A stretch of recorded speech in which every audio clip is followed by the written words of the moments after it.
मय सतगुरु वर वंदन, करूं आदर सत्कार नमन। सदा कल्याण मंगलम आ, दिव्य गुरु चैत्यव हरिताता। करूं परयुपासन चितलाय, रहे साता का जतन उपाय। रहे साता का सतत उपाय। अनंत उपकारी बोधि प्रदाता पूज्य विराट गुरुदेव को भाव वंदन। सृष्टि के समस्त शत जीव निकाय का आभार। उपस्थित सभी भव्यात्माओं की भव्यता को प्रणाम। जय हो। नमोकार जीवन को दे आकार। हमारा जीवन अपने आज तक के इस रूढ़िगत या मैं कहूँ आदतन जीवन शैली में जिस तरह से आकार में चल रहा था, या मैं कहूँ कि जिस तरह से हम आज तक किसी और के बताए रास्ते पर चल रहे थे, किसी और के मनवाए, किसी और के कहे गए बनाए गए रास्तों पर चल रहे थे, इन पिछले कुछ दिनों में हमने खुद को जानने का प्रयास किया है। पूरी तरह से बदल गए हो ऐसा तो नहीं है, लेकिन स्वयं को जानने का प्रयास कर रहे हैं, स्वयं को योग्य बनाने का प्रयास कर रहे हैं, स्वयं की भीतर जो अपूर्णता है उसे पूर्णता की ओर ले जाने का प्रयास कर रहे हैं। अपने भीतर जो हमारी सारी योग्यताओं का एक मिसमैनेजमेंट है, हम अपने ही आवेगों से ग्रसित हो जाते हैं, अपने ही आवेगों के वश में हो जाते हैं, उनसे दूर हटने का प्रयास कर रहे हैं। जो भी घटना, व्यक्ति, वस्तु हमारे सामने आ रही है उसे कई कई आयामों से, अनेकांत दृष्टि से देखने का प्रयास कर रहे हैं। और आज जो 5 पद है उस यात्रा की, आज ये अंतिम सीढ़ी 5वां पद। जैसा हमने पहले या दूसरे सत्र में बात की थी कि किसी भी सूत्र का सबसे इम्पोर्टेंट पार्ट होता है उसकी स्टार्टिंग और उसका एंड। उसका जो शुरुआती मंत्राक्षर है और जो लास्ट है वो सबसे इम्पोर्टेंट होता है। उसी तरह से पहला पद नमो अरहंताणम, लास्ट क्या है? नमो लोए सव्व साहुणम। पहला था नमो, लास्ट है साहुणम, साधुता। साधुता जीवन में होना, साधुता जीवन में खिलना, उसका जीवन में घटित होना सबसे इम्पोर्टेंट। एक साधुता आ गई जीवन में तो बाकी सारे गुण, उनके आने के रास्ते खुल जाते हैं, दरवाजे खुल जाते हैं, खिड़कियां खुल जाती हैं। जब तक जीवन में साधुता नहीं, तब तक कितनी भी योग्यताएं हो, हमने कितने भी जिंदगी के गोल्स अचीव कर लिए हो, हम कितनी ही संस्थाओं के लीडर हो जाएं, कितनी ही संस्थाओं को हम लीड करने वाले हो जाएं, कितना भी हमें सब्जेक्ट्स का नॉलेज हो जाए, लेकिन जब तक जीवन में साधुता नहीं, सब चीज बेकार। और साधुता का अर्थ क्या? साधुता का अर्थ क्या? हमें लगता है कि जो सफेद बाने में है वो साधु, जो प्रभु महावीर के फला फला सूत्र में बताए गए फला फला नियमों को पालन करता है वही सच्चा साधु, बाकी सब आगे की बातों पर हम विचार ना करें कौन क्या कहता है। लेकिन हम जरा इस पद पर गौर करें, नमो लोए सव्व साहुणम। और किसी भी पद में लोए सव्व शब्द ऐड करने की जरूरत नहीं पड़ी। नमो लोए किसी और के साथ नहीं आया, लेकिन लोए और सव्व ये 2 एक्स्ट्रा वर्ड्स केवल इस साहुणम के साथ ऐड हुए। लोए यानी लोक में, सव्व यानी सभी, तो इस पूरे पद का अर्थ क्या हुआ? लोक के सभी साधु आत्माओं को मेरा नमन हो। कितना विस्तृत अर्थ, और हम उसे कितना संकुचित बना देते हैं। नहीं, मेरी मान्यता और धारणा के अनुसार वो साधु है तो ही साधु है। अरे जो साधु ऐसे सफेद झक्कास कपड़े पहनता हो वो साधु नहीं। जो सफेद तो छोड़ो, जो मुंह पत्ती धारण करता है वो मेरा साधु, जो मुंह पत्ती धारण नहीं करता है वो मेरा साधु नहीं। या जो दिगंबर है वही मेरा साधु, जो दिगंबर नहीं है वो साधु ही नहीं, वो तो मोक्ष में जाने का अधिकार ही नहीं। हमने सब कुछ तय कर लिया और हम कहते हैं हम नमोकार के साधक हैं। तो बाबा वहां आगे कुछ स्पेसिफिकेशंस लिखे होते ना, महामंत्र नमोकार, जिसके लिए हम कहते हैं शाश्वत है। धारणाएं प्रचलित है बहुत सारी, उसमें पद क्या दिया? लोए सव्व साहुणम। हमारे जो शास्त्रकार सूत्रकार रहे उन्होंने पद दिया लोए सव्व साहुणम, यानी संपूर्ण लोक में, सिर्फ जैन धर्म में नहीं। जैन धर्म के संप्रदाय तो छोड़ो, केवल जैन धर्म में भी नहीं, केवल इस भारत देश में ही नहीं, केवल इस पृथ्वी पर ही नहीं, इस अड़ाई द्वीप में, क्योंकि मनुष्य तो केवल अड़ाई द्वीप में हो सकता है ना, तो इस अड़ाई द्वीप में ही नहीं, इस लोक में, संपूर्ण लोक में, वो देवलोक में भी हो सकता है, वो नरक लोक में भी हो सकता है, वो तिर्यंच में भी हो सकता है, वो मनुष्य में भी हो सकता है, कहीं भी हो सकता है। जो भी साधु आत्माएं हैं उन सबको मेरा नमन। कहीं कुछ बटावा नहीं है, वरना हम लोग तो कई बार क्या करते हैं, भाई तुम नमन क्यों नहीं करते हो, तुम तो नमोकार में बोलते हो नमो लोए सव साउणम। अरे वो साधु ही नहीं है, वो तो सिर्फ सफेद वस्त्रधारी है। भगवा वस्त्र धारण करने वालों को तो जैन व्यक्ति, जैन कुल में जन्मा व्यक्ति शायद ही कुछ लोग होंगे जो उनको नमन करेंगे। अन्य धर्म के साधुओं को तो छोड़ ही दीजिए आप। तो आप देखिए, जो पद जिसकी हम बात करते हैं, ये यूनिवर्सल मंत्र है, उसको हमने कितना सा बना दिया, घटा के इतना छोटा सा बना दिया, एक बिंदु जितना। जो विराट है, जो लोक के सभी साधु गणों को नमन करने की बात कर रहा है, सभी साधु आत्माओं को नमन करने की बात कर रहा है, उसको तो हम कहेंगे भैया जो मेरी धारणाओं, मान्यताओं, आचारों पर फला फला 1 2 3 4 पूरी नियमावली है वो पालन करता हो, वो साधु। तो पहले तो हम अपनी इस धारणा और मान्यता में, आपकी इच्छा हो तो, आपकी सुविधा हो तो जरा सा चेंज करें, समझें। साधु, साधु कौन? साधु किसी भी काल में हो सकता है, किसी भी अवस्था में हो सकता है, किसी भी बाने में हो सकता है, कहीं भी हो सकता है, किसी भी क्षेत्र में हो सकता है, किसी भी काल में हो सकता है।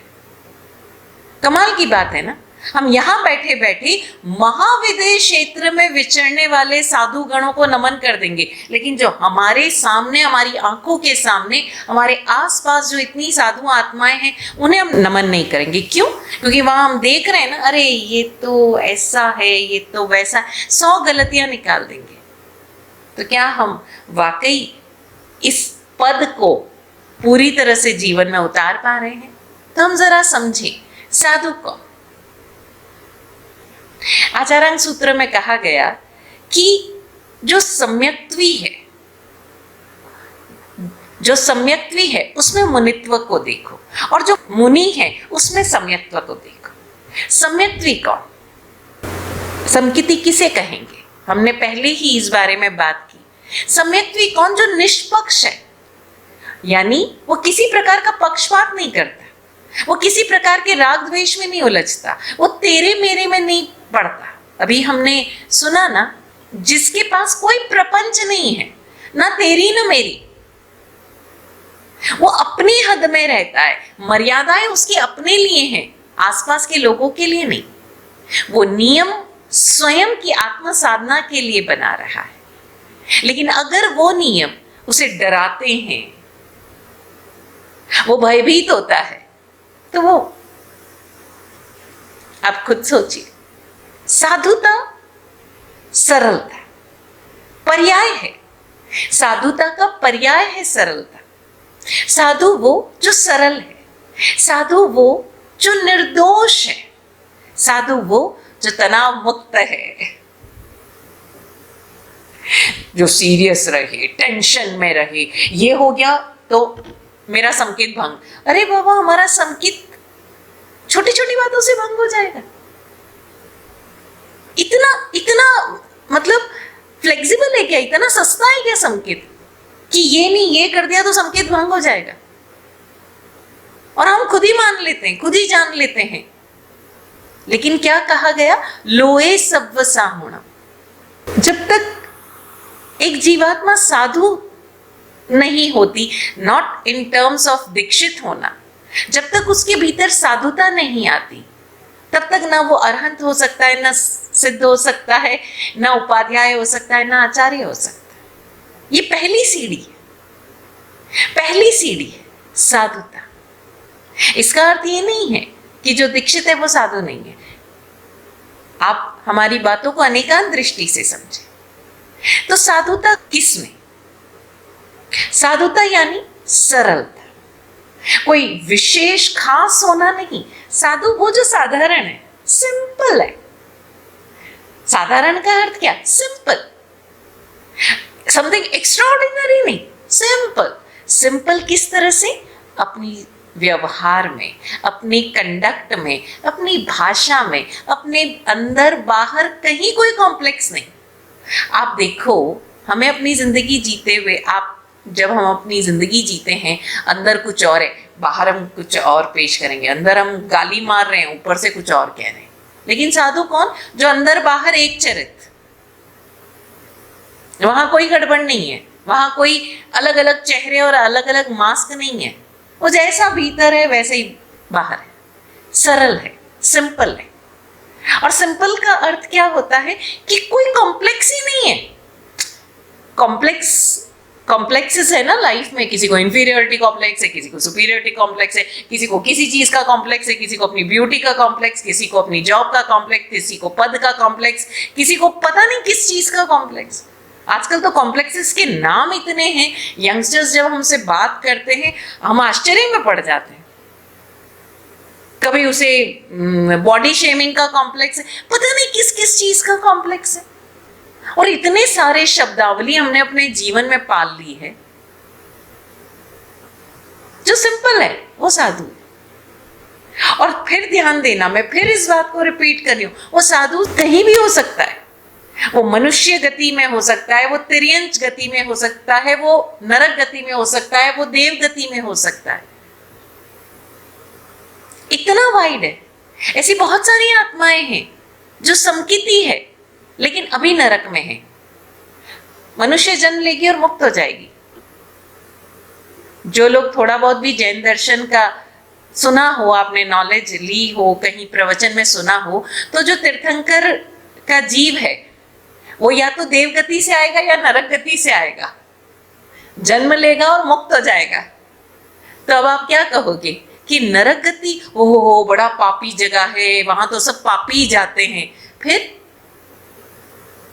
वहां पर भी तो साधु हो सकता है ना, वहां पर भी तो समकिती आत्माएं हो सकती हैं। हाँ, कुछ कर्म भोगने शेष रह गए, उसे वो नरक गति में रहकर भोग रहा है, मनुष्य जन्म लेगा और मुक्त हो जाएगा। अब बताओ, क्या ऐसे साधु आत्माओं को नमन नहीं करोगे? अच्छा, आपके पास डिटेल्स है क्या कि देव गति में कितने लोग हैं जो समकिती हैं, या कितने लोग हैं जो साधु हैं, कितने लोग हैं जो उन समकिती में से जैन दर्शन में दीक्षित हुए साधु हैं? हम तो भाई उन्हीं को प्रणाम करेंगे। अब तो वही कहते हैं ना, तीर्थंकर तो ज्ञानी तो हम हर कोई हो ही चुके हैं, तो अपना अपना नमोकार मंत्र हम सब निर्मित कर लें, उसमें सारे डूज एंड डोंट, सारी स्पेसिफिकेशंस डाल दें। देख लीजिए, चॉइस हमारी है। ध्यान देना, चाहे नरक में हो, चाहे देव गति में हो, चाहे तिर्यंच गति में हो, और चाहे मनुष्य गति में हो। और मनुष्य गति तो आपके सामने प्रत्यक्ष है ना। चलिए, हम 3 गतियों की बात नहीं करते, लेकिन मनुष्य गति तो प्रत्यक्ष है ना। आपकी आंखें, आपके कान, आपके 5 इंद्रियां आसपास जो महसूस कर रही है, और अगर हमारे भीतर वो समझ नहीं है कि हम किसी को तोल सके, किसी को कंपेयर कर सके, सिंपल हो जाओ ना, अरे जिसमें जितनी साधुता है, 5% है, 10% है, 100% है, या जो भी है, हम तो भाई साधुता को नमन कर रहे हैं जो सरल है। लेकिन जरा देखो, हम यहाँ सरलता को साधुता मानते ही नहीं है। कोई बिल्कुल सरल होता है ना, आप पूछेंगे अच्छा महाराज जी आपके क्या चलता है, आप क्या नहीं खाते हो, तो जो लंबी लिस्ट देगा ना, हमारी इसका त्याग है, उसका त्याग है, मैं ऐसे नहीं ऐसे लूंगा, वो 5-10 जगह चीजों को, अरे तुमने ये गड़बड़ कर दी, वो गड़बड़ कर दी, वो बहुत बड़ा साधु। लेकिन कोई सरलता से आ जाए और बोल दे अच्छा भाई तुम जो दे वो सब ठीक, ये काहे के साधु है, ये तो हमारी तरह ही खाते पीते हैं। हमने नियमों को साधुता का पर्याय मान लिया। लेकिन जरा समझे, हम जिसके भीतर अभी भी भय है, पाप का भय है, भविष्य का भय है, मैं ऐसा नहीं करूंगा तो लोग मुझे साधु नहीं समझेंगे, उसका भय है, मेरे भक्त कम हो जाएंगे, अरे मैं अगर इतना ऐसा हो गया और वो मेरे भक्त उधर चले गए, उस साधु के पास चले गए, उस ग्रुप में चले गए, ये भय है। तो अगर जो भय में जी रहा है, आप आगे खुद समझता है। हमारी जयणा हमें निर्भय बना रही है, हमारा ज्ञान हमें निर्भय बना रहा है। और अगर हमारा ज्ञान, अगर हमारा ये साधना हमें और डरा रही है, तो फिर से सोच लीजिएगा, फिर से सोच लीजिएगा। लेकिन हाँ, हर चीज में हम तो नवकारसी भी कर रहे हैं। अच्छा, एक नवकारसी करने से ये हो जाता है। एक बच्चा मिला हमको, महाराज जी आपको पता है मैं एक दिन में मुझे 2 उपवास के लाभ होते हैं। अच्छा बेटा, ये तो मुझे पता ही नहीं था कि एक दिन में भी 2 उपवास के लाभ हो सकते हैं। कैसे होते हैं? वो है ना, मैं दिन में 2 बार खाना खाता हूँ, तो मैं 2 बार थाली धोकर पीता हूँ। तो मुझे कहा गया, मुझे मारासा ने या पता नहीं उसके पेरेंट्स ने या जिसने भी उसको कहा, आई डोंट नो, बोले मैं जब 1 बार थाली धो के पीता हूँ तो मुझे 1 उपवास का लाभ होता है, तो जब मैं 2 बार थाली धो के पीता हूँ तो मुझे 2 उपवास का लाभ होता है। ये जो कैलकुलेशंस कर रहा है माइंड, ये जो एनालाइज कर रहा है, ये जो पूरा अकाउंट्स बना रहा है, लाभ और हानि का पूरी बैलेंस शीट बना रहा है, कितनी कॉम्प्लेक्स है। लेकिन साधु कैसा है? सरल है, वो निष्पक्ष है। और सरलता कैसी कि भाई जो भीतर है वो ही बाहर है। अभी इस पल में जो सामने आया, ऐसे मिले जैसे पहली बार मिले हो। इतना प्रेम, निशर्त प्रेम, अनकंडीशनल प्रेम। ये नहीं कि आज देख मैं तुझे इतना प्रेम दे रहा हूं, तुझे इतना आशीर्वाद दे रहा हूं, तेरा काम हो जाए, तेरा वो हो जाए, तेरी दुआ मिल गई, और कल अगर तू वापस पलट के भी नहीं आया तो मैं गालू मारूं। लोग कैसे होते हैं? देखो, हमारे आशीर्वाद से, हमारी दुआ से उसका इतना बड़ा काम हो गया, वापस उसने पलट कर भी नहीं देखा। साधु व्यापार नहीं करता, साधु व्यापार नहीं करता। वो न स्वयं बंधता है न दूसरों को बांधता है। आप लोग अपने जीवन में रहते हुए भी अपने भीतर इस साधुता को खिला सकते हो। पहला सूत्र क्या? ना पक्ष ना विपक्ष। अभी इस समय मैं कैसे देख रहा हूं, बिना बंधे हुए। दूसरा सूत्र क्या? ना बंधता है ना बांधता है, कोई कंडीशंस नहीं, कोई कंडीशंस नहीं। तुमने किसी और को नमन किया तो तुम्हारा संकेत भंग हो जाएगा, तुम मिथ्यात्वी हो जाओगे। तुमने वहां हाथ क्यों जोड़े? प्रायश्चित लो। समझना, समझना हम क्या कर रहे हैं। अरे बाबा, हम तो लोए सत्व साहुणम के साधक हैं। हमें तो जो मिले नमो, धन्यवाद, आभार। आप हमें मिले, आपने अपना समय दिया, अपनी ऊर्जा दी, जो लिया उसके लिए आभार, जो नहीं समझ आया उसके लिए भी आभार, धन्यवाद दो और आगे बढ़ो। निर्दोषता, साधु का दूसरा गुण क्या? निर्दोषता। निर्दोषता यानी उसके कंडक्ट में ही, उसके आचार में ही निर्दोषता है। वो किसी पर कोई कंडीशंस नहीं डाल रहा है, जो मिला वो खाया, जहां जैसा हुआ, इजी इजी। किसी प्रकार का अपने पूरे वातावरण में, वो जहां है वातावरण में किसी प्रकार का डिस्टरबेंस नहीं कर रहा है। जैसे कई बार हम कहते हैं ना, घर में कई लोग कहते हैं अरे महाराज साहब ये तो घर में रहते हुए भी साधु है। अच्छा ओके, जरा उनके घर वालों को जाकर पूछो। घर वाले कहेंगे महाराज साहब सुबह का खाना 2:30 बजे निपटता है, अब ये रात को नहीं खाते, हमें 3 बजे किचन में घुसना पड़ता है, ये ऐसे रहते हैं, ये वैसे रहते हैं। अब उनको ये नहीं समझ में आ रहा है कि मेरे इस आचरण के कारण मेरा पूरा घर डिस्टर्ब हो रहा है, मेरा पूरा घर डिस्टर्ब हो रहा है। हम बोलेंगे ऊपर से क्या, मैं तो किसी को कुछ कहती नहीं हूं, पर बहू को कम से कम इतना तो ध्यान रखना ही चाहिए, आज मेरे एकासन है। माँ बाप बच्चों को कह रहे बेटा वहां पर जाना, वो प्रतिक्रमण करना, अगर वो अच्छा वो लाइट में प्रतिक्रमण करा रहे इसका मतलब सही नहीं है, पाप लग जाएगा, पाप लग जाएगा। अरे भाई तुम्हें पता ही नहीं चल रहा है कि तुम्हारा बच्चा इस चक्कर में प्रतिक्रमण ही नहीं कर रहा है। लेकिन हम कितने रिजिड होते जा रहे हैं, जरा प्रश्न करें हम अपने आप से, क्या ये रिजिडिटी हमारी साधुता है? क्या ये रिजिडिटी हमें सिंप्लिसिटी की ओर बढ़ा सकती है? अब तीसरा, तनाव मुक्तता। ये हमारी रिजिडिटी हमको टेंशन्स कितने देती है, जरा नोट तो करो। लाइफ में हमारी रिजिडिटी, चलो मैंने मान लिया ये सब नियम फॉलो करने चाहिए, लेकिन ये नियम फॉलो करने से आपको मस्ती मिली, आनंद मिला या टेंशन मिला, स्ट्रेस मिला, प्रेशर मिला? अरे अभी तो सुबह का भोजन करने बैठे हो, मस्त हो, अरे भाई शाम को खाना खाना है, रात पड़ जाएगी, शाम को खाना खाना है, रात पड़ जाएगी, शाम को खाना खाना है। अब भूख लगी नहीं लगी, बेचारे पेट से तो पूछा ही नहीं, तेरे को और भोजन दूं क्या, सुबह वाला तूने पचा लिया क्या, तेरे में और क्षमता है क्या? ना जी, वो पेट भी स्ट्रेस में है, दिमाग भी स्ट्रेस में है, आप खुद स्ट्रेस में हो। जरा सोचो ना कि ये सारे नियम करने के बाद क्या आपका शरीर एकदम स्वस्थ है? क्यों नहीं स्वस्थ है?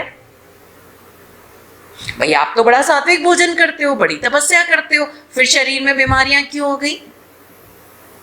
आप सारे नियम फॉलो कर रहे हो, फिर टेंशन में क्यों हो? तो बोलेंगे मेरे कारण नहीं, ये तो मेरे बेटे की टेंशन है, ये तो मेरी बहू की टेंशन है, ये तो मेरे बॉस की टेंशन है। बच्चे बोलेंगे मेरे पेरेंट्स की टेंशन है। अरे भाई टेंशन किसी और के कारण नहीं है, टेंशन हमारी सोच के कारण है।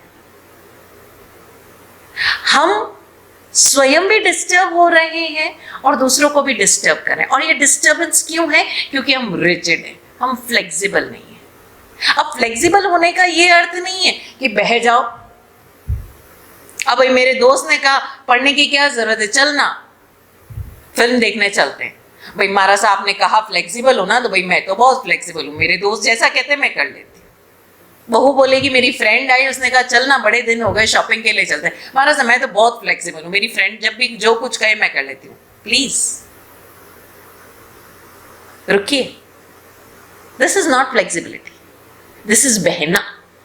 फ्लेक्सिबल जो होता है वो लचीला होता है, लेकिन इसका अर्थ ये नहीं होता है कि तुम उसको कहीं भी ले जाओ, वो वापस लौट कर अपने शेप में नहीं आएगा। Have you seen? रबर को आप खींचो, लेकिन जैसे ही छोड़ोगे वो अपने शेप में आएगा। उसको आप चाहे जैसा बांध लो, but when you release it, it will come into its original shape. यानी वो अपना स्वभाव नहीं छोड़ता। तो लचीला होना, फ्लेक्सिबल होने का अर्थ क्या हुआ कि हमें बहना नहीं है, लेकिन हमें तनना नहीं है। जो जब जहां जैसा उपलब्ध है, बिना किसी प्रकार का डिस्टरबेंस किए हम अपनी जयणा में जिए। जयणा यत्न, यत्न अटेंटिव, अवेयर होकर, जागृत होकर कि मैं ऐसा कोई कार्य ना करूं, मैं ऐसा कोई शब्द ना बोलूं, मैं ऐसा कोई मन में भाव या विचार ना लाऊं जो अनावश्यक हो, जो मेरे आसपास के माहौल में किसी भी प्रकार का कोई डिस्टर्बेंस पैदा करे, किसी भी प्रकार का कोई भय, लोभ, लालच पैदा करे, कहीं पर भी मेरा ईगो ना आए। लचीला होने का मतलब कोई ईगो नहीं, मैं नहीं। वैसे ही हम तो नमो के साधक हैं, मैं तो वैसे ही खत्म हो गया है कि नहीं, मैं वैसे ही खत्म हो गया। लेकिन यहां पर क्या है, वो लचीला भी है लेकिन जागृत है। जागृत प्रति क्षण है, हर क्षण वो जागृत है। किसी ने कहा आज आपकी तपस्या है, हाँ है ना, मेरी मर्यादा है, लेकिन मैं अपनी मर्यादाएं किसी और पर थोपूं या बांधू नहीं। मैं अपनी हद ना तोड़ूं, लेकिन अपनी हद में किसी और को लाने का प्रयास नहीं। स्ट्रेस फ्री रहूं। अब स्ट्रेस क्यों होता है और टेंशन क्यों होता है, ये तो आपको ही पता है। टेंशन दो ही कारणों से होता है। पहली चीज, फ्यूचर का जो प्लानिंग्स करते हो या फ्यूचर का जो फियर होता है। दूसरी चीज, पास्ट में कोई चीज मन में बसी हुई है, मेमोरी में, वर्तमान में वो चीज मिलती नहीं। लेकिन इन सब कारणों में क्या होता है ना, इन सब कारणों में जीते हुए हमारी प्रॉब्लम ये होती, इतने सारे नियम, to be perfect, to be this and to be that and सब कुछ करते हुए हमारी सबसे बड़ी प्रॉब्लम ये होती है कि हमारे भीतर का प्रेम सूख जाता है। और जहां अत्यधिक नियम होंगे वहां प्रेम नहीं होगा। आज हम कहते हैं बच्चों को पेरेंट्स की रिस्पेक्ट नहीं या वो नहीं, बच्चे कहते हैं कि माँ बाप को हमसे प्रेम नहीं है हमारा सा। वो तो लोगों के बीच में दिखाना चाहते हैं कि देखो मेरा बेटा इस डिग्री पर है, मेरा बेटा हाईएस्ट अर्नर है, मेरा बेटा क्लास में ये कर रहा है, मेरा बेटा इज डूइंग दैट। प्रेम के कारण नहीं है। कितने रिस्ट्रिक्शंस पेरेंट्स बच्चों पर लगाते हैं और बच्चे पलट के जवाब देते हैं। और जितने डूज एंड डोंट्स, और फिर ज्यादा हम पेरेंट्स को कुछ समझाने का प्रयास करते हैं, हमारा सा इसके भले के लिए ही कह रही हूँ। एक बहुत पहले की बात है, एक फैमिली से हम मिले थे, तो जो बच्ची थी बड़ी इंटेलिजेंट बच्ची, मस्त मौला, एक्चुअली मस्त मौला, and she must be like in 9th-10th में होगी या 11th-12th में, आई डोंट रिमेम्बर, काफी पहले की बात है, ये 3-4 साल पहले की बात है। तो उसकी मदर बोलती है मेरे को, महाराज साहब इसको समझाओ, ये बहुत अच्छा डांस करती है, ये बहुत अच्छी सिंगिंग करती है, ये बहुत अच्छा ये करती है, लेकिन ये किसी चीज में भी है ना एक्सेल करने की कोशिश नहीं करती। अरे क्या रखा है ये इधर उधर फालतू की बातों में, देखो ये तो मैंने उस मदर से कहा, मैंने कहा भाई बच्चा जो करना चाहता है करने दो ना, उसका मन नहीं, क्योंकि मैं बच्ची से भी बात कर चुकी। तो उस बच्ची ने कहा कि मेरा मन नहीं करता सिंगिंग करने का, मेरा मन नहीं करता। हालांकि वो जो भी करती है वो बेस्ट करती है। मतलब कुछ बच्चे होते हैं ना कि वो एक कीबोर्ड पर भी हाथ डालेंगे तो बजा के छोड़ेंगे।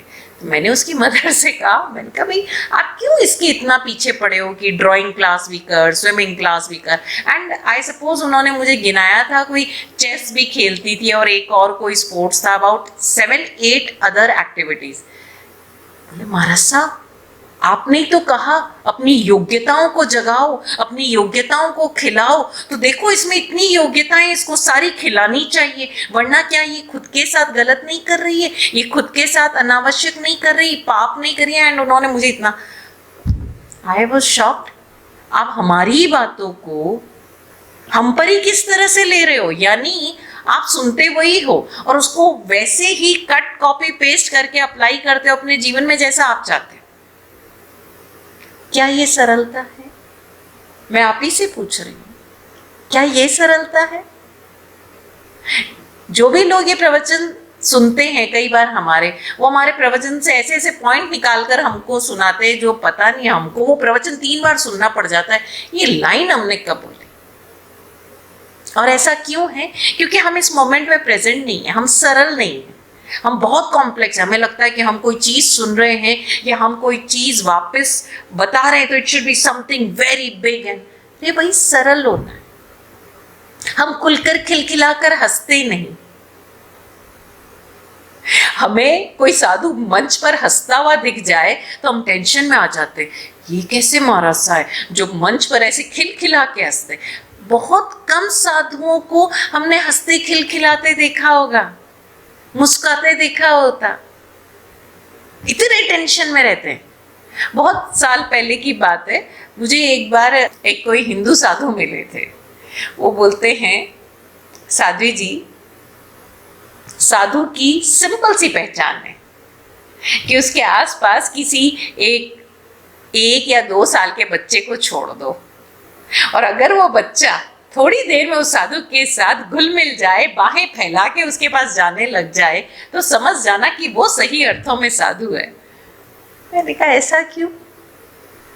तो बोले, महाराज साहब, वो बच्चा शब्द नहीं पहचानता, ज्ञान नहीं पहचानता, लेकिन वो बच्चा प्रेम पहचानता है, वो बच्चा सरलता पहचानता है। जैसी उसके भीतर सरलता है ना, अभी तक उसमें दुनियादारी का रंग नहीं चढ़ा है, तो जैसी सरलता वो साल भर के बच्चे के अंदर है, वो जैसा ही किसी साधु में, किसी भी व्यक्ति में वो सरलता देखेगा।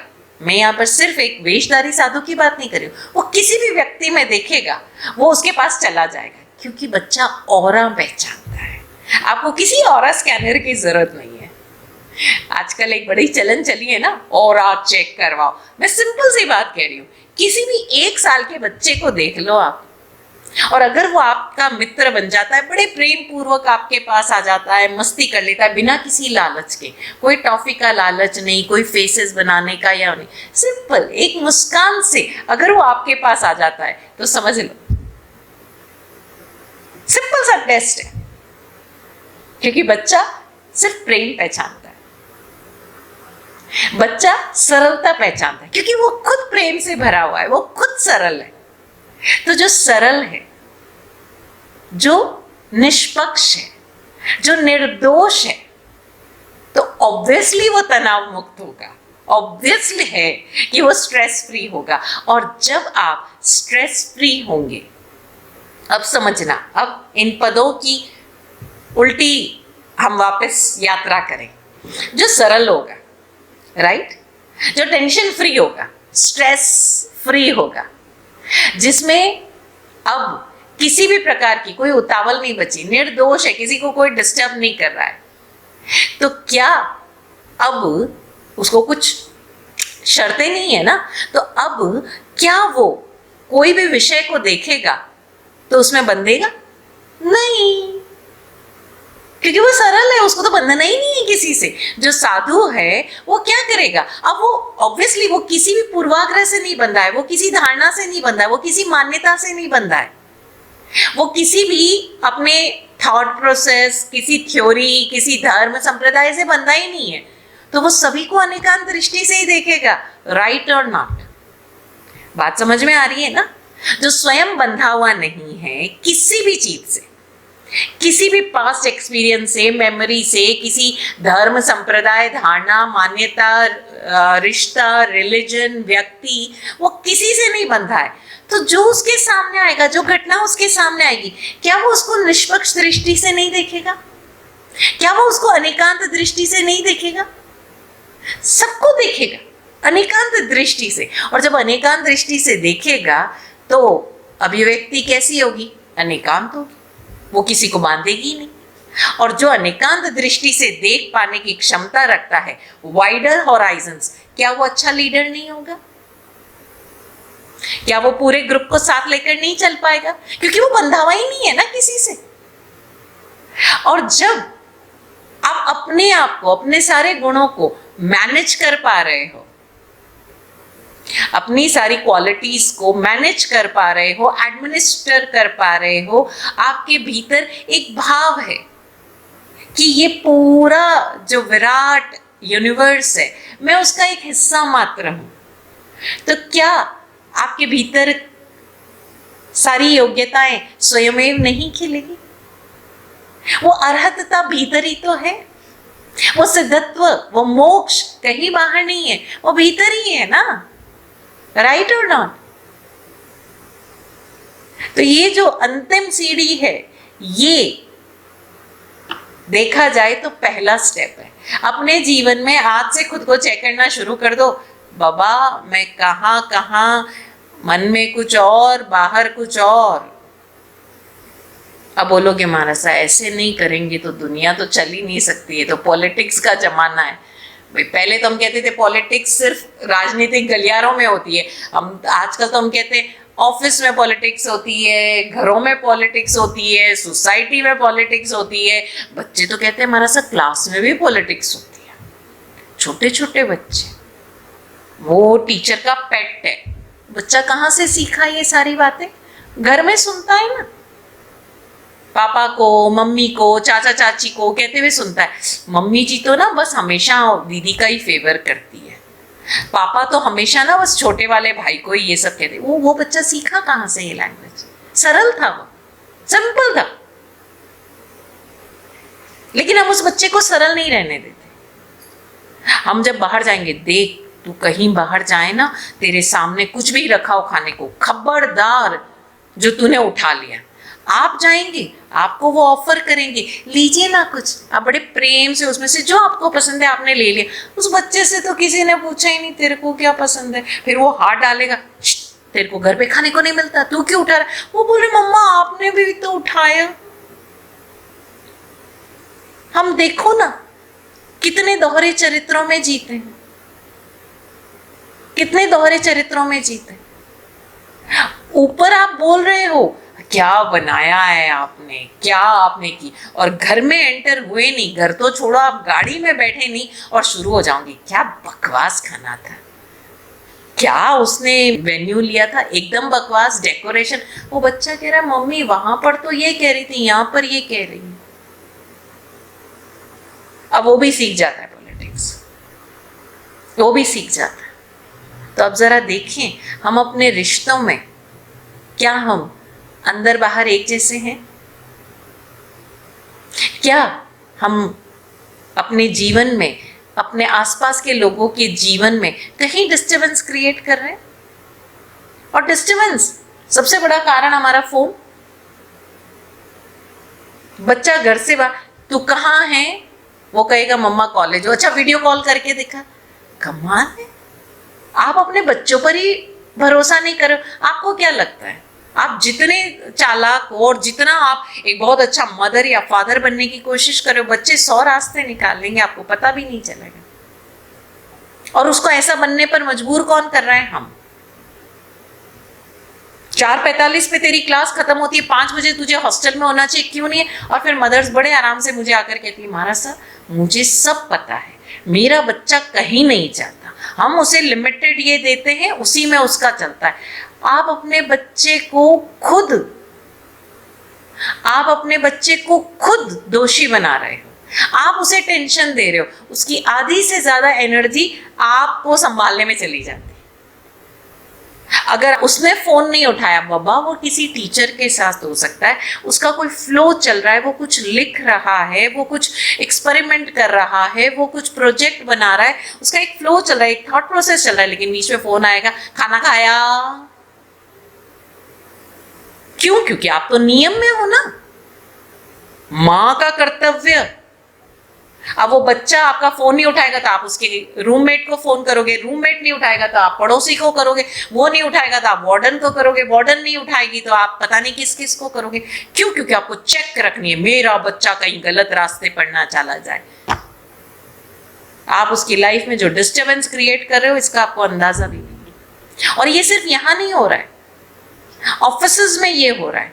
मेरा कलीग ने ऐसा किया, मैंने कल उसको देखा था, किसी और के साथ जरूर कुछ होगा। अरे बाबा सिंपल होकर रहो ना। और जब आप अपने आसपास के वातावरण में इस तरह से रहोगे कि आपके होने से किसी प्रकार का कोई डिस्टरबेंस ना हो, तो आप ध्यान देना आपके जीवन के 80% डिस्टरबेंस अपने आप खत्म हो जाएंगे। क्योंकि आप प्रोजेक्ट ही नहीं कर रहे हो तो रिफ्लेक्शन कहां से आएगा? ध्यान देना इस चीज पर। किसी प्रकार की कहीं कोई बंधन नहीं, ना बंधना है ना बांधना है। अब आज के इस पद का असाइनमेंट क्या है ये मैं नहीं बोलूंगी, बहुत असाइनमेंट्स दे दिए मैंने।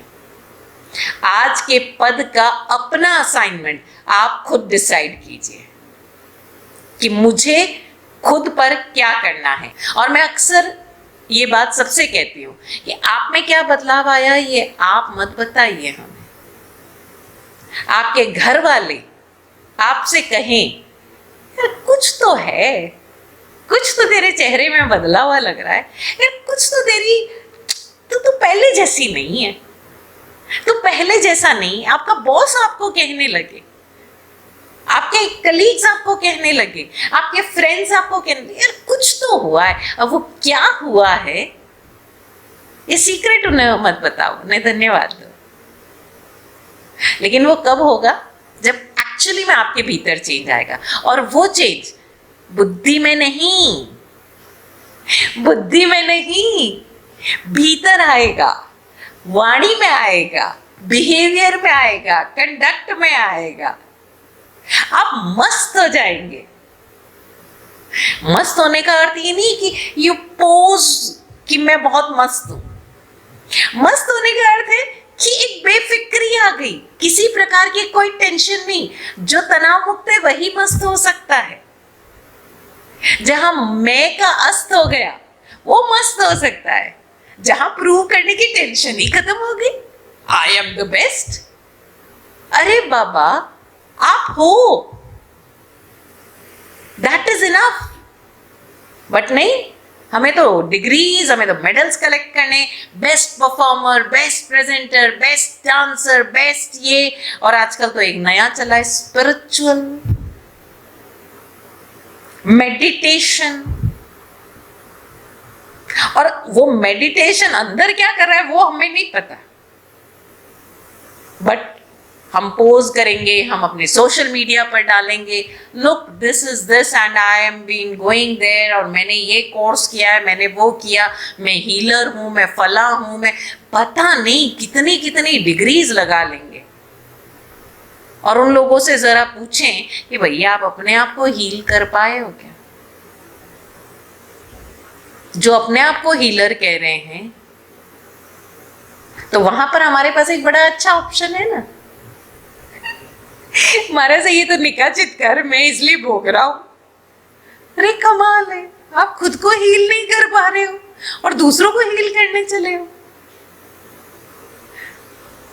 हीलिंग का अर्थ ये नहीं कि शरीर की बीमारी ठीक हो जाए।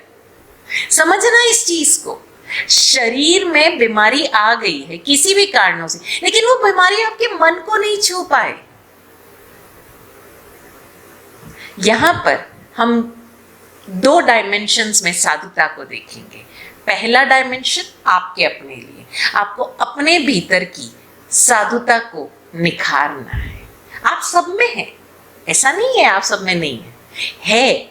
किसी में 1, किसी में 2, किसी में 20, किसी में 10%, कुछ भी, लेकिन हमें उस साधुता को खिलाना है। और सिंपल से 3 नियम दिए, सरलता, निर्दोषता, यानी किसी प्रकार का कोई डिस्टर्बेंस नहीं पैदा करना है, और तीसरा टेंशन फ्री। किसी की भी टेंशन आए, किसी भी प्रकार की, मैं साधु हूं या असाधु हूं, छोटा सा प्रश्न पूछना, टेंशन यूं छू मंतर। दूसरा डायमेंशन, आपको इस लोक की तो बात छोड़िए, क्योंकि आप देव गति नरक गति को नहीं देख सकते, मनुष्य गति को तो देख सकते हो ना, है कि नहीं? तो आज के बाद अगर आप वाकई नमोकार की साधना करने चाहते हो, जो भी साधु मिले, वेशधारी या बिना वेशधारी, कम से कम वेशधारी की तो शुरुआत करो, बड़े प्रेम पूर्वक हाथ जोड़कर नमन करो, और फिर देखो प्रेम पूर्वक जो आपके पास उपलब्ध है वो उनको परोसो।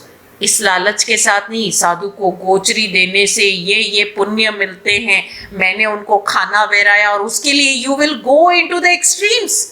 उस साधु को भोजन नहीं चाहिए, तब भी उसे जबरदस्ती दोगे, क्यों? क्योंकि आपको गोचरी वेराने का लाभ लेना है। अरे बाबा वो साधु कह रहे हैं हो गया मेरा बस, नहीं हमें ज्यादा वेराना है, क्यों? क्योंकि कहीं मारा सा किसी को जाकर ना कह दे कि मैं उसके घर से सिर्फ एक आधा रोटी वेर के। अरे बाबा what is this and this is happening. मैं कोई भी बात कह रही हूं तो मैं मनगढ़ंत तो नहीं कह रही हूं ना, अनुभव है जो आपके लिए उपलब्ध है। लेकिन देखो हम सबसे ज्यादा झूठ उसी में बोलते हैं। भाई हम तो खाना कितने बजे खाते हैं? और साधु भगवान जब घर पे आते हैं तब वो पूछेंगे खाना किसके लिए बनाया, हमारे लिए तो नहीं बनाया। हम झूठ बोलते हैं, नहीं नहीं महाराज सा, हम तो सब इसी टाइम खाते हैं। अरे भाई तुम हो घर में 2 जने, 5 रोटी बनाते हो या 6 रोटी, आज तुमने इतनी सारी बनाई, वो पूछेंगे किसके लिए बनाई, तो हम नहीं बोल पाएंगे उनको कि महाराज साहब आपके लिए बनाई, क्यों, क्योंकि ऐसा बोल दिया तो वो खाना नहीं ले जाएंगे। अरे ठीक है ना, उनको जमा वो ले जाएंगे, नहीं जमा नहीं ले जाएंगे, आप उतना ही बनाइए और प्रेम पूर्वक बनाइए। लेकिन झूठ बोल रहे हैं, हर चीज में झूठ बोल रहे हैं, और वो झूठ हमारे डरों के कारण है, हमारे फियर्स के कारण है। अब अगेन इसका अर्थ ये कदापि ना लगाएं कि भाई आप 5 बजे खाना ना बनाएं, बिल्कुल बनाएं, प्रेम पूर्वक बनाएं। आप अपने गुरु भगवंत को, अपने साधुओं से बहुत प्रेम करते हो, उनकी केयर करते हो, लेकिन फिर थोड़ा सा बदलाव आप भी करो, उस दिन भोजन आप भी जल्दी कर लो, है कि नहीं। बाकी आप पर छोड़ते हैं, बाकी आप जहां रहें मस्त रहें। हमारे गुरुजी हमको सदैव एक ही आशीर्वाद देते हैं, हम जब भी उन्हें प्रणाम करते वो एक ही आशीर्वाद देते हैं, मस्त रहो। देखो जरा अपना चेहरा आईने में, क्या वाकई खिलखिलाते हो बिना टेंशन के। और सिर्फ इलास्टिक प्लास्टिक स्माइल की बात नहीं कर रही हूँ, हाँ, वो वाली स्माइल जो यहाँ से गुजर के आंखों तक जाती है, क्या वो स्माइल हमारी है? अगर है तो हम वाकई नमोकार के इस 5वें पद के आराधक हैं, अगर नहीं है तो कहीं ना कहीं कुछ गड़बड़ है। आज का ये सत्र हम यहीं संपन्न करते हैं। धन्यवाद, आभार, ओम शांति।